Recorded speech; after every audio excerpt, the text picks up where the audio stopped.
Hello, I'm Robert Mackenzie, and welcome again to the University of Chicago, where a group of invited guests are about to see and to discuss a film by Milton Friedman in his series, Free to Choose. In this film, he examines the welfare system in the United States. This country, like almost every other one, has an elaborate set of schemes designed to help those in need. Now, do they achieve their purpose? Whatever the intention, do they work? These are some of the questions that Milton Friedman asks in this film in his series, Free to Choose.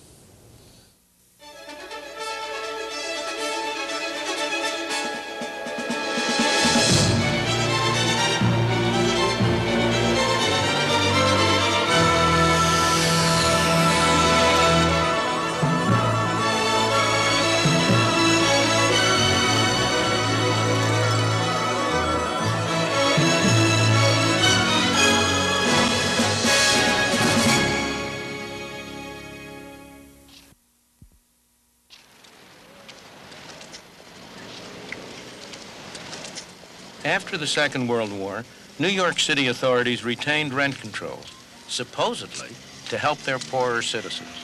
The intentions were good. This in the Bronx was one result.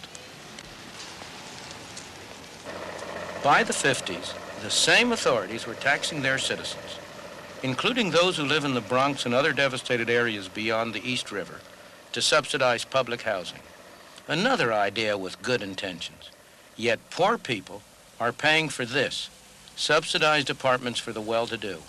When government at city or federal level spends our money to help us, strange things happen.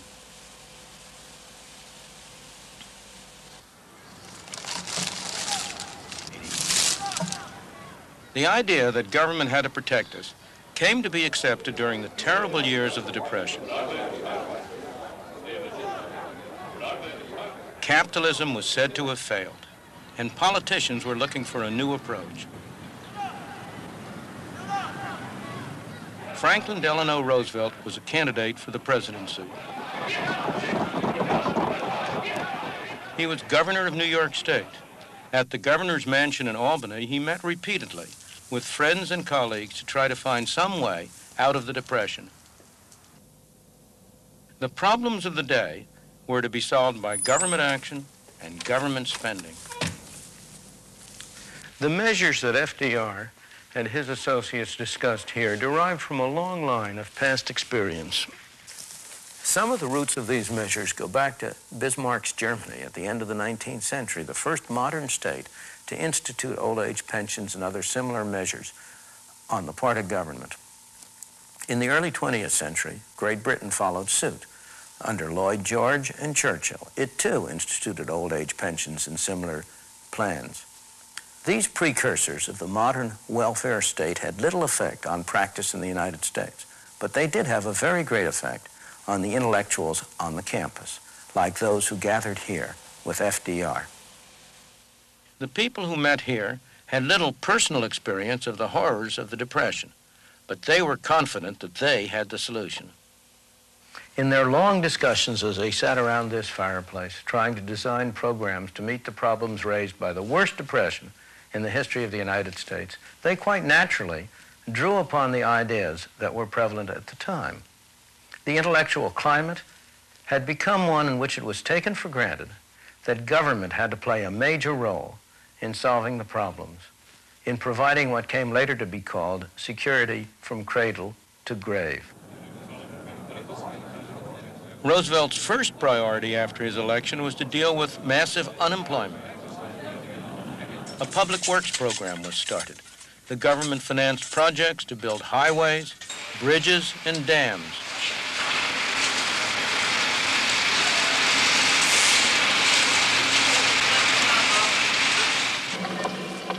The National Recovery Administration was set up to revitalize industry. Roosevelt wanted to see America move into a new era. The Social Security Act was passed and other measures followed: unemployment benefits, welfare payments, distribution of surplus food. With these measures, of course, came rules, regulations, and red tape, as familiar today as they were novel then. The government bureaucracy began to grow, and it's been growing ever since.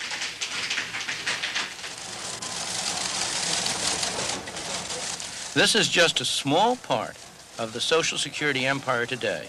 Their headquarters in Baltimore has 16 rooms this size. All these people are dispensing our money with the best possible intentions. But at what cost? In the 50 years since the Albany meetings, we have given government more and more control over our lives and our income. In New York State alone, these government buildings house 11,000 bureaucrats, administering government programs that cost New York taxpayers $22 billion. At the federal level, the Department of Health, Education, and Welfare alone has a budget larger than any government in the world, except only Russia and the United States. Yet these government measures often do not help the people they are supposed to. It's all right. Richard Brown's daughter, Halima, needs constant medical attention. She has a throat defect and has to be connected to a breathing machine so that she'll survive the nights. It's expensive treatment, and you might expect the family to qualify for a Medicaid grant. No, I don't get it, because I'm not eligible for it. I make a few dollars too much. And the salary that I make, I can't afford to really live and save anything. That's out of the question. And I mean, we live from payday to payday. I mean, literally from payday to payday.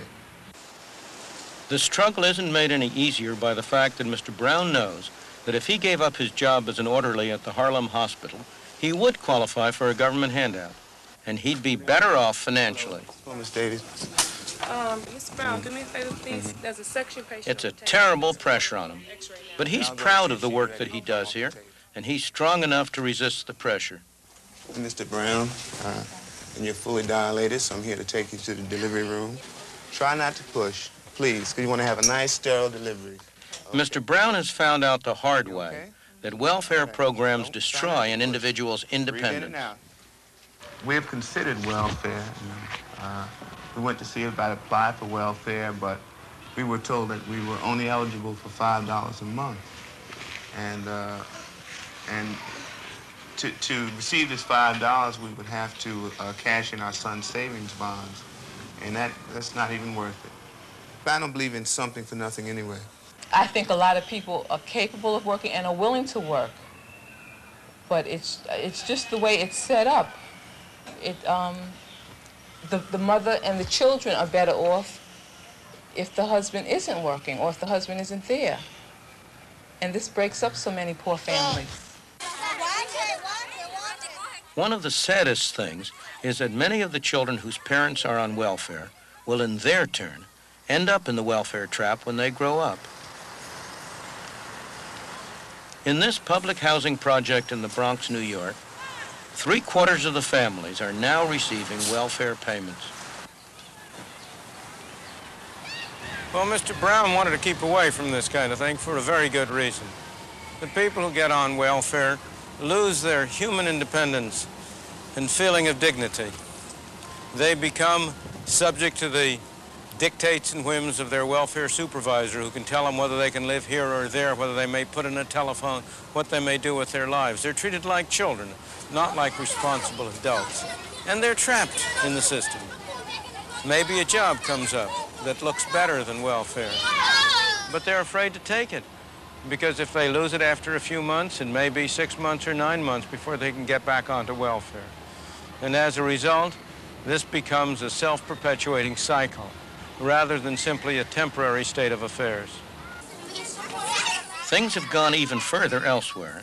This is a Hume Estate, a public housing project in Manchester, England. Well, we're 3,000 miles away from the Bronx here, but you'd never know it just by looking around. It looks as if we're at the same place. It's the same kind of flats, same kind of massive housing units, decrepit even though they were only built 7 or 8 years ago, vandalism, graffiti, the same feeling about the place of people who don't have a great deal of drive and energy because somebody else is taking care of their day-to-day needs, because the state has deprived them of an incentive to find jobs, to become responsible people, to be the real supports of themselves and their families.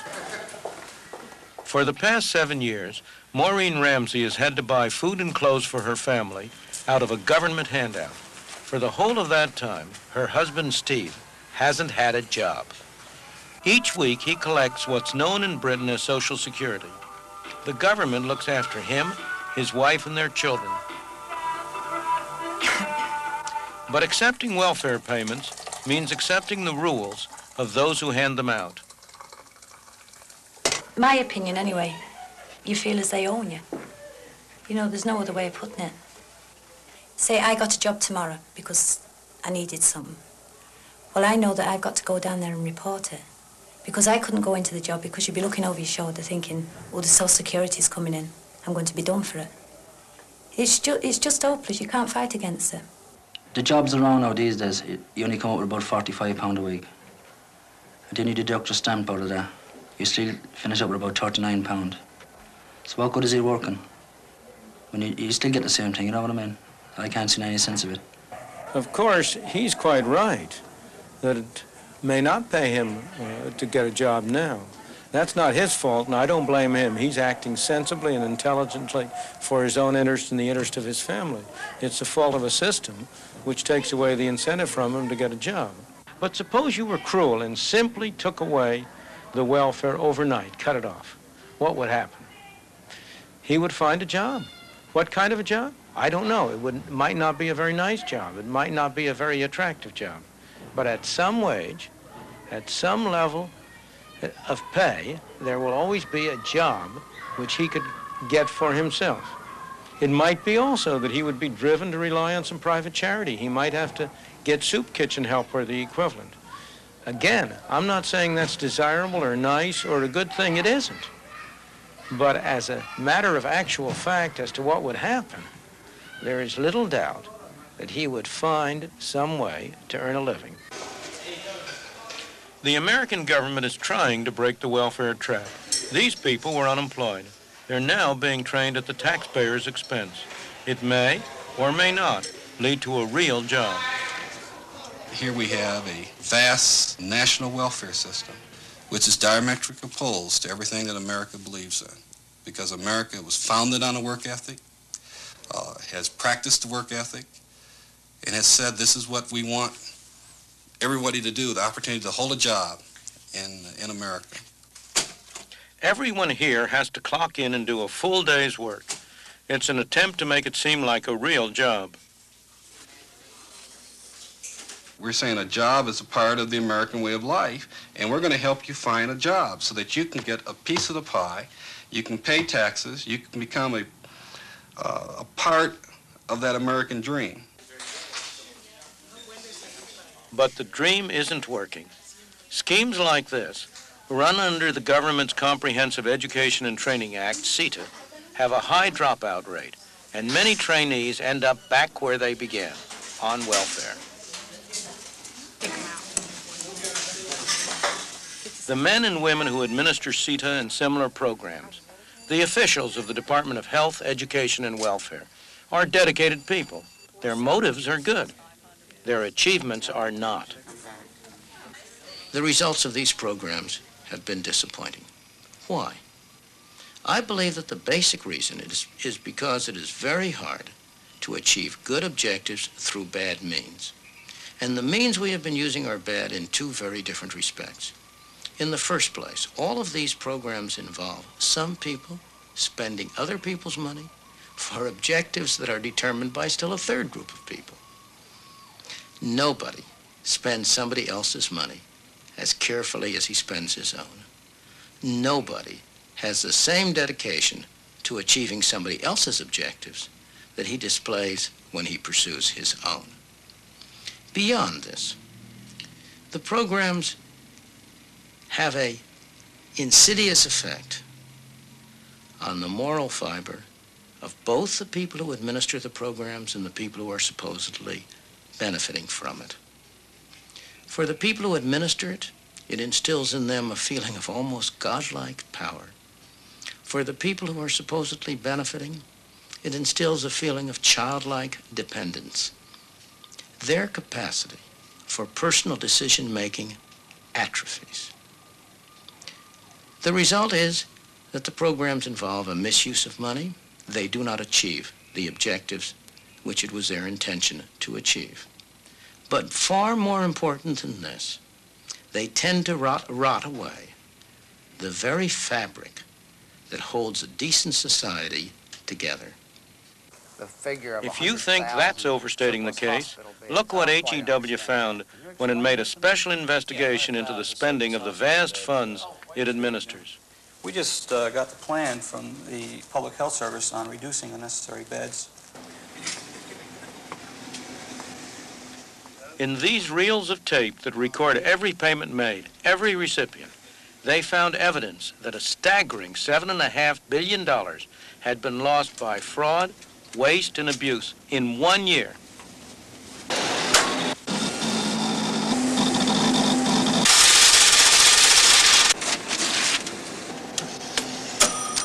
Doctors, building contractors, hospitals, schools, welfare recipients, everyone had been fraudulently dipping into the pot, and the investigation isn't over yet. The inevitable consequence of having a huge pot of taxpayers' money is that all of us want to get our hands in it. You can be sure that we'll all be able to find very good reasons why we should be the ones to spend somebody else's money. Somebody or other put up a good case for spending taxpayers' money to subsidize rents in New York City, including the rents of these apartments. The people who occupy these apartments pay something like $200 a month less than the market rent. And that subsidy comes out of the taxes of people, most of whom are much poorer than the people who live here. It's not unusual for this sort of thing to happen when government tries to do good with our money. Look at what happened in Chicago.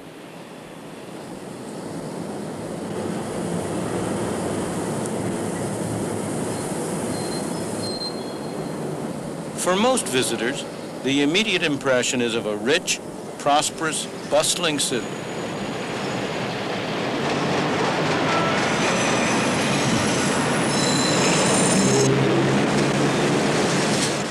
But like every large city in America, it has its problem areas, overcrowded slums breeding poverty and crime.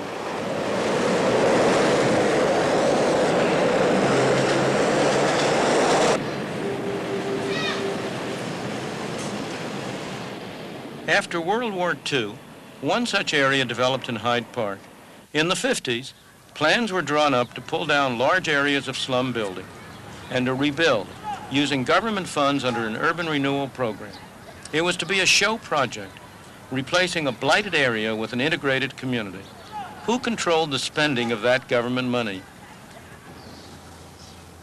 It was, in fact, my own University of Chicago, which felt its very existence threatened by the spread of urban blight and crime.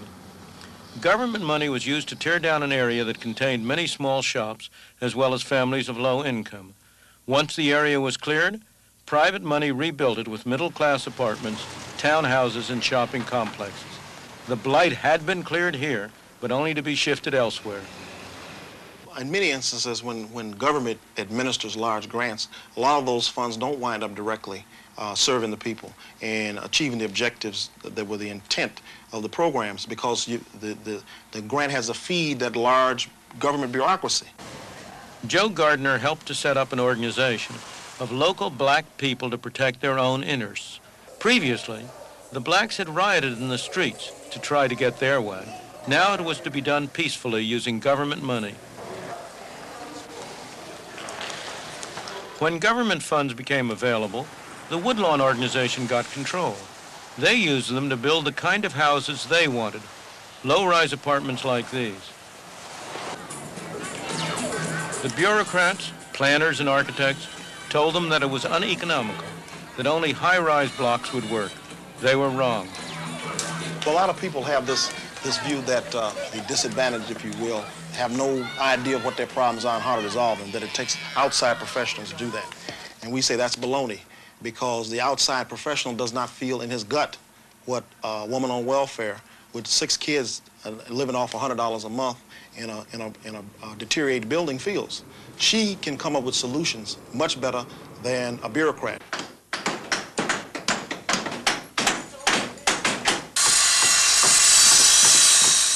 The intentions of this local community group are good. They want to rebuild the community as the community wants. I said, are you pretty pleased with the work we're doing? Yes, I am very pleased with it. But government money always corrupts. Look at the number of people rebuilding this garage. It doesn't make sense, except that these are CETA workers paid for by taxpayers' money. Government funds have allowed the organization to take over a whole area of Chicago. They now have their own supermarket.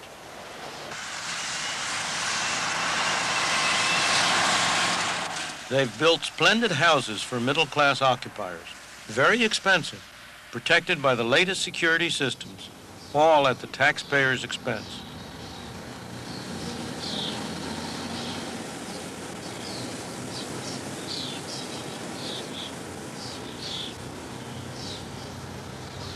In a sense, TWO is rapidly becoming a mini-government. At this particular point, we have approximately 400 employees. We have an operating budget of in excess of $5 million a year. So we are large. Large and expanding. Their next project is to redevelop this site.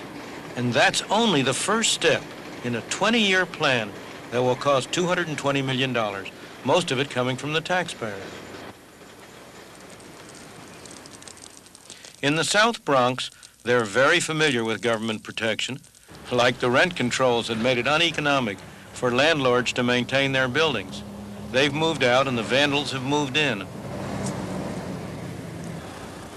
The South Bronx is an area where many of the people are on welfare and where the crime rate is high. But all this could change. A group of local people has begun to renovate these buildings, to build new homes. They call themselves Sweat Equity, because at first sweat and effort was all they could put into the project. Only later did they accept a small government grant. How long ago did you start working on this building? 4 months ago. On this building, right here. And I take it what you got to do is gut the whole thing from beginning to end. Right, totally gutted. And you'll have to rewire. Put new walls up, new floors, new ceilings, new everything. Worked in the winter, worked in the summer, worked when I had the chance to work. How many people have you got working here? A good 40 people. How do you keep them working? You know, some of them must want to get tired of it and pull off and so on. So how do you... Try to keep them interested. We show them what could be done in the future, what will be done in the future. And they get, well, at first, it's kind of hard to prove to somebody that in the next 3 or 4 years, what will come out of it. They can't see it in the long-range term. They only see it in the short run. They need money right now, and not in 2 and 3 years. Sure. So we try to show them that it will happen. It's true they now accept some government money. But so far, they've managed to retain their original philosophy that the best way to get something done well is to do it yourself. Okay, like what we're doing, we're bringing people out of the street and giving them something to look forward to. They have their own apartment. They'll be taking care of the area around it. They have a garden. They have something to look forward to. They can even get off welfare. We can even get them a job. So they can drop the welfare and have some self-pride. That's the whole thing about it, is self-pride. Because as long as you're collecting from the government and sitting back, you have no worries. We're not sitting back. We're working. We're making that money come in. And we're putting it into our building. We're building ourselves up as well as the building.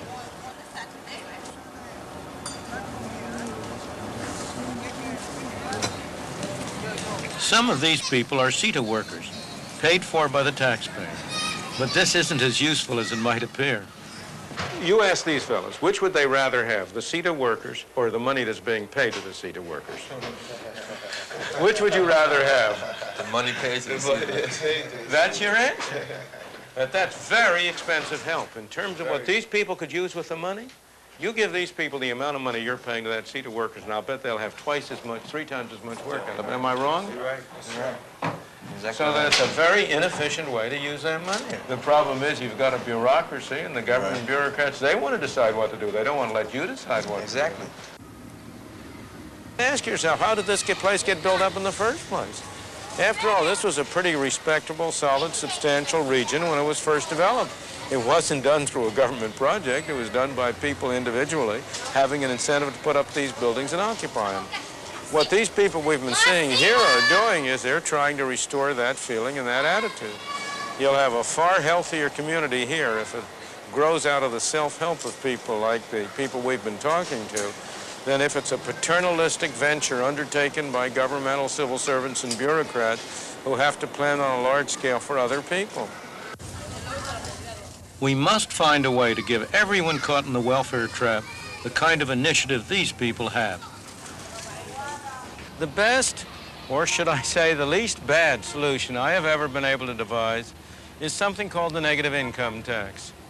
This is the idea that we should get rid of a large part of the welfare bureaucracy and of the demeaning rules, that we should help people who are poor fundamentally by giving them money. With the positive income tax, you're entitled to a certain amount of personal exemptions and deductions, and above that amount you pay tax. But suppose you have no income. Under a negative income tax, a fraction of your unused exemptions would be paid to you by the government, guaranteeing at least a minimum income. If you earned something, you'd still get a fraction of your unused exemptions, and you'd end up better off. As your earnings rose, the supplement to your income would become smaller and smaller until your earnings equaled your exemptions. At that point, you'd break even, neither paying tax nor receiving a subsidy. It's not an ideal system. It's not the system we might have liked to get into, but it's a system which would have the effect of eliminating the separation of the society into those who receive and those who pay, a separation that tends to destroy the whole social fabric. It would mean that we could each of us take advantage of opportunities that opened up without fearing that if by some chance we lost our jobs, it would be a long time before we could get back on assistance. It would be a system that would give all of us an incentive gradually to improve our lives, would perhaps enable us over time to work ourselves out of the kind of mess we've gotten ourselves into. A mess we've gotten ourselves into for the very best of motives, but with the very worst of results.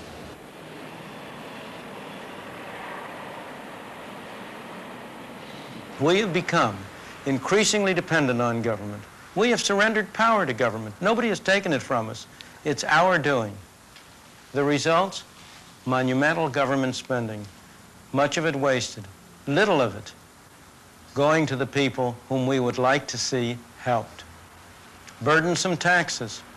High inflation. A welfare system under which neither those who receive help nor those who pay for it are satisfied. Trying to do good with other people's money simply has not worked.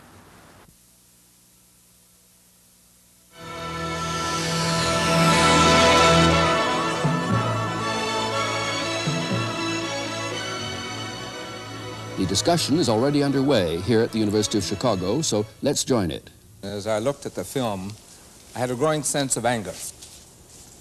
Anger that position failed to recognize that the system that was being attacked was necessary in our capitalistic free enterprise system that by its own failure produces poverty and therefore requires governmental intervention in the interest of those people caught in the traps of poverty. So as I sat and looked at the film and as I hear Dr. Friedman's statement, I was aroused to the point, as I said, of anger, because only half the story is told. We are really blaming again a victim, this time a system, the welfare system, for the failure of other systems to operate in the interest of people. Let's get other reactions now to that statement. Trying to do good with other people's money simply has not worked. The welfare system is rotting away the very fabric of society. Tom Salt. My reaction was just the opposite. My anger was at what had been created in the city where I grew up under very different conditions during the period of capitalistic failure, during the period when there wasn't this humanitarianism, and where it was possible for people to live better and to get out of that poverty.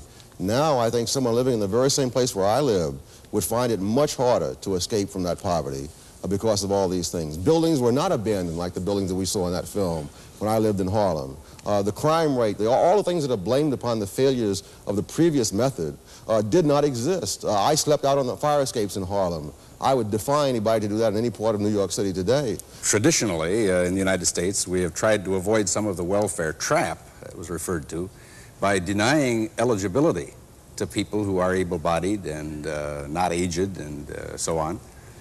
And we have therefore tried to close the welfare door to a good number of categories within the poor population.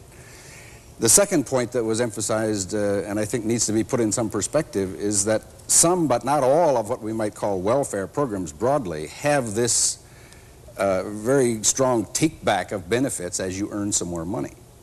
And that, I guess, is what I would like to single out as the principal problem identified in the film, but it is not common to any and all welfare programs that one might think of. When the family fails, when the private sector fails to create jobs at a fast enough rate, you find that people are unemployed and drift into needing help in order to exist. And the welfare system was created in the 30s to do exactly that. When the private sector essentially failed, we have the development of a welfare system. It is not corrupting society, it is taking what society institutions have left behind.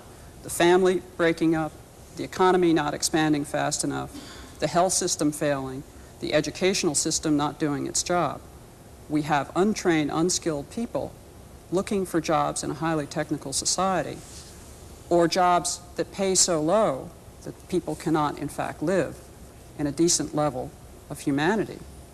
I see the welfare system not corrupting, but in fact taking the remains and attempting to help people live in dignity. So rotting away the fabric of society is not supported, except perhaps by you. Would you back that phrase? Absolutely. So? You're talking about the failures of the other parts of society. What the welfare system and other kinds of governmental programs are doing is paying people to fail. Insofar as they fail, they receive the money. Insofar as they succeed, even to a moderate extent, the money is taken away. This is even extended into the school systems, where they will give money to schools with low scores. Insofar as the school improves its education, the money is taken away, so that you are subsidizing people to fail in their own private lives and become more dependent upon the handouts. We have expectations built in today about the quality of life, the quality of job, the level of income for which one expects in return. Why? Because we look at the level around us that it takes us to have a fairly decent level. No, that's not why. I may have all sorts of expectations. The question is, what can I do? If someone else is subsidizing my expectations will be far higher. Insofar as the Center for Advanced Study was subsidizing my expectations a few years ago, I refused to work at UCLA for the normal full professor's salary. Why should I, when I can get the same money for being at the Center for Advanced Study with no hours, no duties, and no classes? Let's look at another proposition in Milton's case. The insidious effect on those who receive welfare. They lose their human independence and dignity, are treated like children, and so on. Now, Dr. Dumpson, as a former administrator of a major program, is that a great hazard? That is not a great hazard. As a matter of fact, that presumes that people get on welfare, stay on welfare, and therefore have the result that Dr. Friedman's statement issues. The fact of the matter is that in our AFDC programs throughout the country, in particular, it was this true in New York, there is a turnover of the welfare AFDC rolls. About a third of them go off each year. Now, if these people were so destroyed by the system, when they go off, they wouldn't go into employment, they wouldn't hold employment, they wouldn't stay off the rolls for 6 months, 18 months, 24 months, as long as they are able to stay off. So there's something wrong with that argument when one looks at people and what they do. People, you know, who are poor are no different from those of us who are not poor, and their motivation for self-dependency, self-support, and mobility in the economic scale is no different than those than the motives we have, so that they will not let the system. You remember, Dr. Friedman, the welfare rights organizations who refused to let the system squelch them down as it was attempting to do. And we turned the policies around. You and I agree completely that the people who are poor and are on welfare rolls are no different from the rest of us. Of course not. They are human beings and they deserve every sympathy and every possibility of making their own way. But the welfare system makes them different. But you give them it makes it in their interest to be different. How do you account for them going off the rolls? But figures are figures, and you've got to be careful with figures. The fact that a third, there's a turnover of a third, does not mean that there aren't half who are on all the time. People come on, go off, come on, go off. We've got to have the other figure. The latest statistic, Dr. Friedman, is that 34% of the people on AFDC are on for 5 years or longer. And when one thinks of the purpose of the AFDC program, which was the rearing and support of children, dependent children, minor children, I would submit to you that 5 years is not a terribly long time for a mother and children to have to be dependent if there's no other source of income. I think the other data, we have a program in Pennsylvania for essentially all of those who are not taken care of by the AFDC program. It's called a General Assistance Program, and there less than 15% are on more than 18 months. So we have a great turnover. We have essentially young males moving into the welfare system after unemployment compensation and then moving out when a job opportunity comes along. This, I think the notion of generations of people on welfare is a very small minority in the whole system.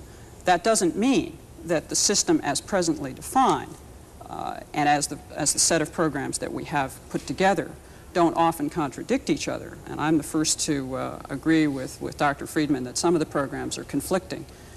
However, I think it is overly broad to say that we turn people into helpless children. I don't remember talking to anyone who's ever been on welfare who didn't think they were being treated like children while they were on it. Of course, one must make a difference, a distinction between a system that was set up to help people and the people who are employed in that system. Look at any public welfare system around the country, and we have practically few trained people to work with people. We employ the ill-trained, people who are not equipped to be helping people. We say they're social workers.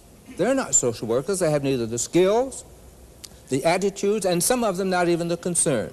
So I think one has to separate out a conceptual framework of a system designed to help people and what the country and community puts into that system to implement those programs. You mean separate the hopes from the reality?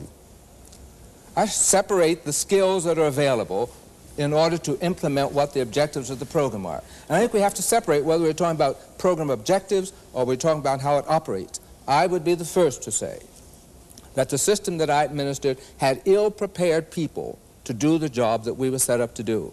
But I would not say that the system that we set up... I've talked to some social welfare people who think that, in fact, they were so hamstrung by the system that there was very little they could do to help people to get off welfare. That is, to build up skills, get jobs, do whatever was necessary to get off welfare. They felt it was the system.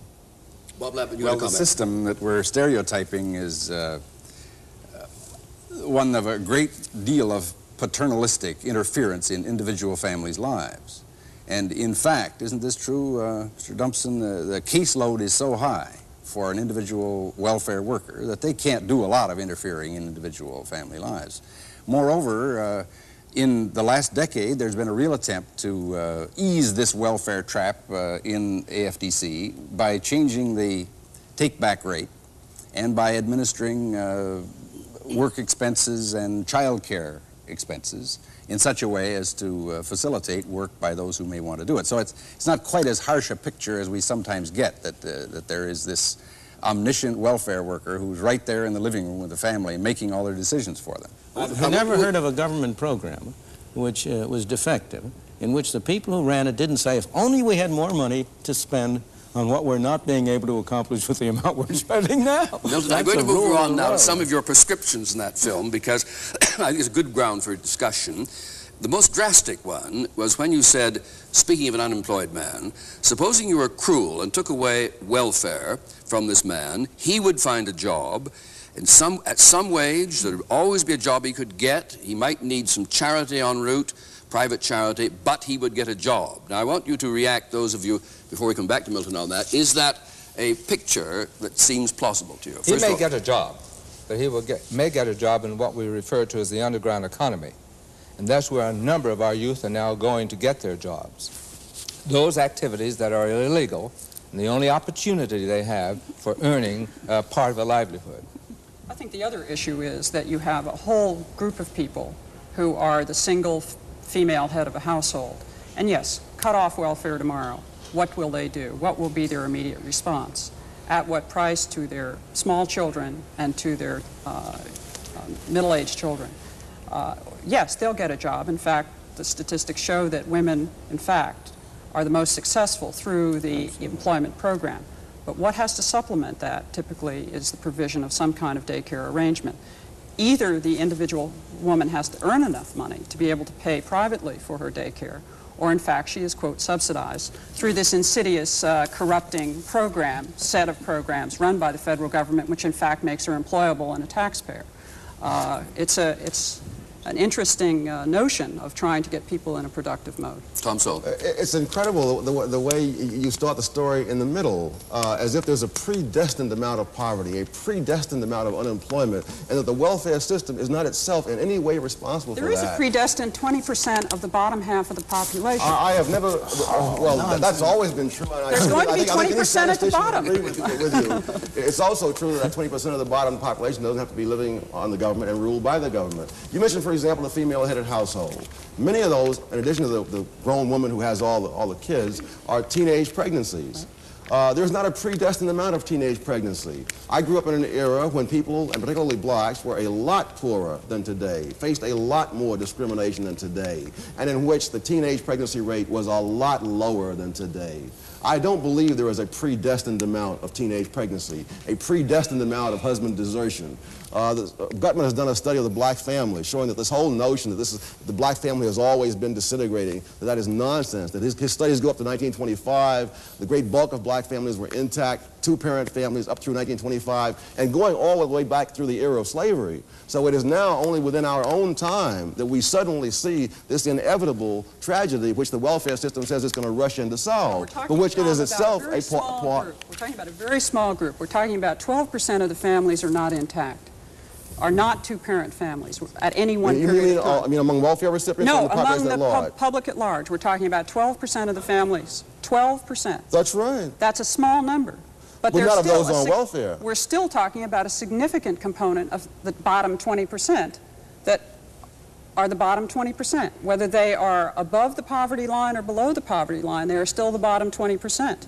And the issue is, what is the responsibility of the other 80%, if any, toward those individuals? Does your program plan to eliminate there being a bottom 20%? No. But it intends to raise the bottom 20%. You're raising them by having more illegitimacy, more unemployment. That's I'm not making them have illegitimate children. I hope that's clear. Oh, I think. You don't have to do that. You simply subsidize it. We as human beings don't have a responsibility, but I hope we have a compassion and an interest in the bottom 20%. And I only want to say to you that the capitalist system, the private enterprise system in the 19th century did a far better job of expressing that sense of compassion than the governmental welfare programs are today. The 19th century, the period which people denigrate as a high tide of capitalism, was a period of the greatest outpouring of eleemosynary and charitable activity that the world has ever known. And one of the things I hold against the welfare system most seriously is that it has destroyed private charitable arrangements which are far more effective, far more compassionate, far more person-to-person in helping people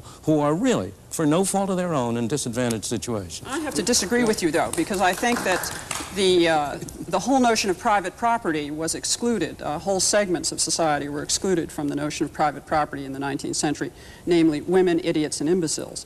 And so I don't go back to the 19th century and hold that up as any paragon that we would want to replicate today. Anyway, I want Milton now to come to your major prescription, which I know you don't say is on the agenda for tomorrow, but it lies ahead. That is the negative income tax. And I'm not sure people fully understand how it would work. We can't, I think, go into the details of it, but I'd like to get a reaction around the panel, first of all. Is this a viable approach to the enduring problems of poverty? Negative income tax. I think it's a viable approach to some part of the problems of poverty. It involves, first of all, cash payments rather than in-kind payments, as I understand it. It involves payments on a non-categorical basis. What do you mean non-categorical? That is to say, it doesn't matter whether you're a female-headed family or a male-headed family, or whether you're young or old, whether you're sick or well. If your income falls below a certain level, it does pay some guaranteed income level for people based on family size, and then it has a take-back rate, which is modest, I suppose, by definition. Now, the question is how many things you want to use that program to replace.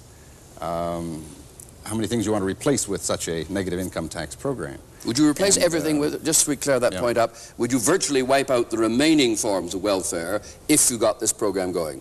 Yes, I would not, I think its purpose is precisely to provide a transition between where we are now and where we would like to go, because because I agree with you that given that we've corrupted the people on welfare and gotten them on there, we do have an obligation not to throw them out in the street and put them in the difficult adjustment you've made. We've got to ease it off. Sure. And so, but I would want to replace all present welfare programs. Now let's get reactions to this and we'll come back to you. Well, I saw some figures recently which said that if you took all the money spent on poverty in the United States and divided it by all the poverty family, you come up with a figure of $32,000 per family. Now, the average poverty family apparently is not getting the $32,000. And so clearly someone in between the Treasury and those families is getting an awful lot of that money. And I think that if you simply eliminated the middleman, as they say in the commercials, that there'd be an awful lot of benefit both to the poor and to the taxpayers. I'm supportive of the negative income tax concept and the objective of it. I'd like to point out, however, that administratively we have another bureaucracy set up. Somebody has to take into account earnings. Someone has to decide when to pay back that which they're entitled to. There's a time lag between the paying back, the earning and the paying back. There are a variety of problems in there that I will be prepared to accept, but I want you to know that government intervention is not going to be eliminated. The issue that I have is, where do children come in? What are their rights under a negative income tax? And are we, by building in a negative income tax, in fact subsidizing the illegitimacy that Tom Sowell is so concerned about? The major reason it is not feasible today to have a negative income tax is because the present welfare bureaucracy would be out of work.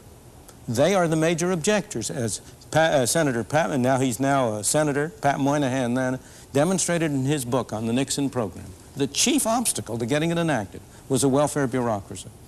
So that I don't believe these administrative problems, if you got it enacted, would be at all serious. I think the other assumption under the negative income tax, and it's one that I'm not sure I can buy, is that everybody has a minimum level of understanding about how to spend money. In other words, how to use the marketplace to satisfy wishes. And I, as an economist, could say, yes, we do. Everybody from age 4 to 100 knows how to use money to satisfy wants. And that's the premise. They don't. There are all sorts of problems of people who are not going to be able to. But that's a minority problem. That's a problem for private activity and private charity. One thing is sure. They would be spending their own money, and that however knowledgeable you are about how to spend... They would be spending my money. They would be spending my money, but it would be one stage less bad. Right now, the welfare worker is spending Mr. A's money to help Mr. C. And there's a big takeoff in the middle, as Tom Sowell said. The question is not whether people on welfare or on low incomes can all spend their money effectively. The question is, how effectively do they spend it as compared to how effectively the bureaucrats spend it for them? Comparing anything to perfection or to some arbitrary standard settles nothing. The same thing is true in the education area. They're saying, would families be able to select schools for their kids under a voucher system, for example? Well, the question is, could they possibly do much worse than the corrupt bureaucrats are doing in the public school system? We're going on education in another program. Bob Lamp. I want to quibble with something you said, Tom, about half of the money not going to the poor or something. That shouldn't lead the viewer to think that all that money is going to the administrators of programs. A lot of what you're talking about goes to non-poor recipients. For example, Social Security as a program pays roughly half of its benefits to people who otherwise would not be poor. Unemployment insurance pays about 2/3 of its benefits or so to non-poor persons. And those are, in some definitions, welfare or anti-poverty programs. And that's how statisticians come up with this horrendous-sounding discrepancy between the total amount of money spent and the total cash benefits that go to the poor. Well, I think it's a perfectly valid point, though, because supposedly we were not setting up unemployment benefits and Social Security in order to keep the affluent affluent. Well, this goes back to this big philosophy debate we might have. I think it's easy to oversimplify things and say that all of these programs, including the public schools, are there to be of help to the poor and the poor only. Yeah, but let me mention that the negative income tax has some of its impetus in that it would be a way of confining benefit payments to people who are income poor. Yes, and it would cut out benefits for an awful lot of people who now have expectations that they're going to get them, not in the form of public assistance, but in the form of social insurance, as we use the Or an argument could be made for not disappointing the expectations on which people have built their lives for one generation, but not of continuing it for eternity in order to avoid one generation of transition.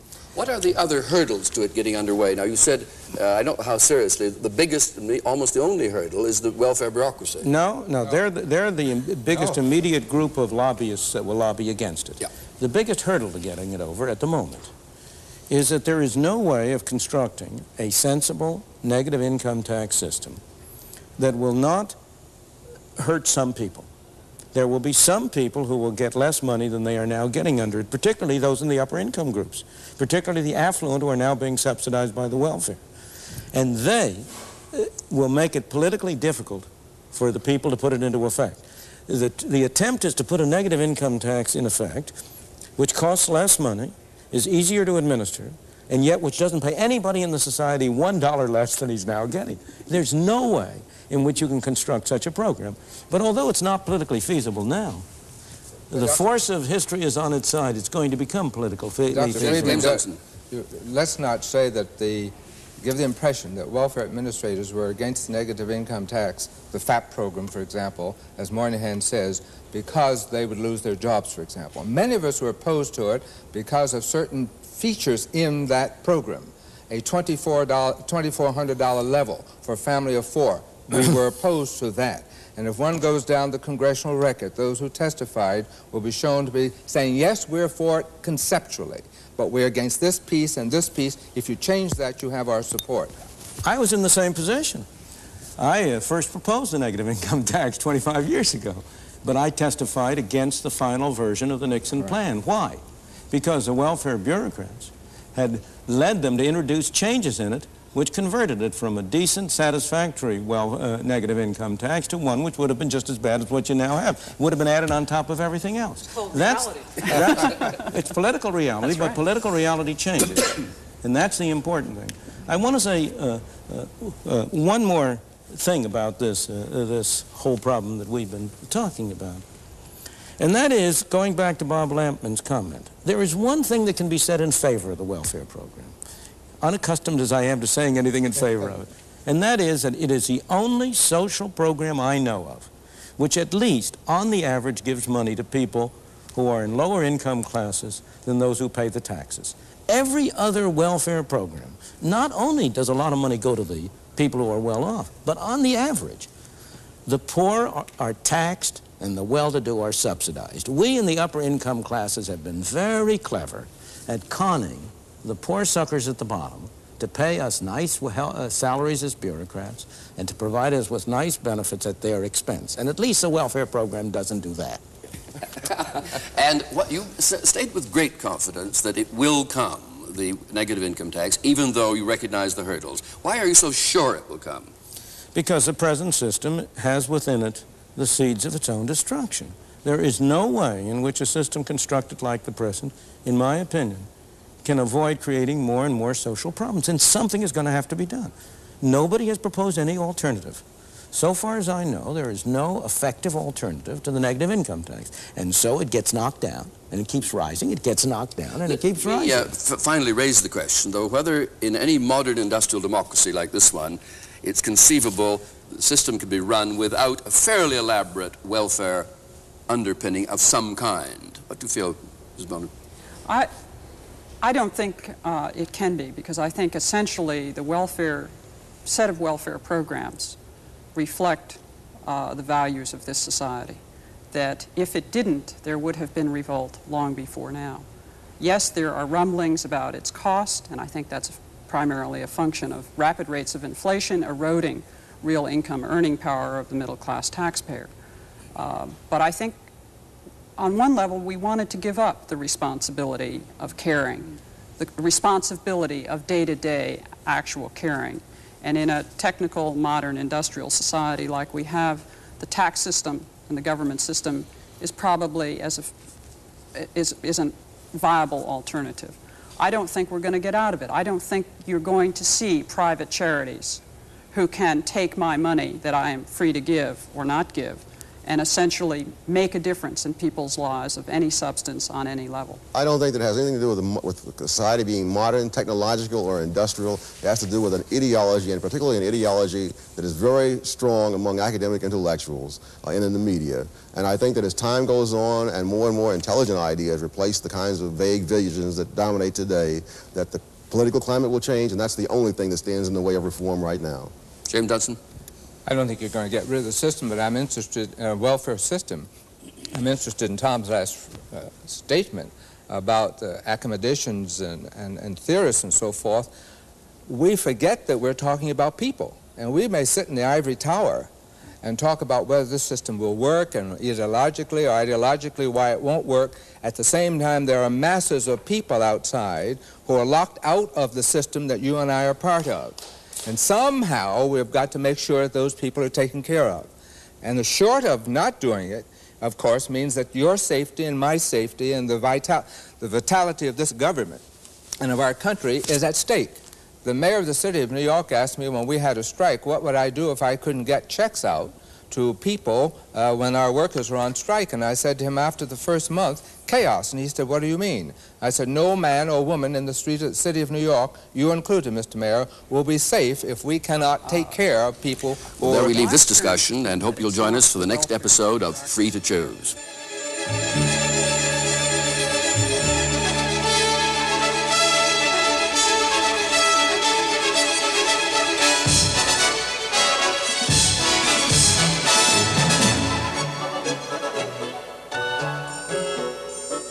Next week, is equality every American's birthright? Is it healthy for a nation when the government tries to impose equality on all its citizens? How does that affect the freedoms of individuals?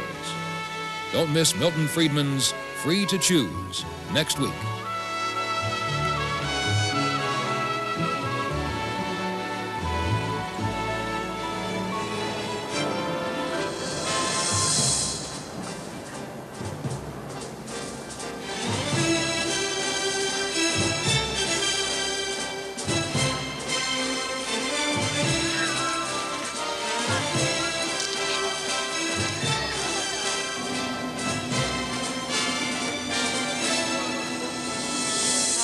Okay, so everything's gonna be fine. Just keep breathing in and out. Try not to sweat.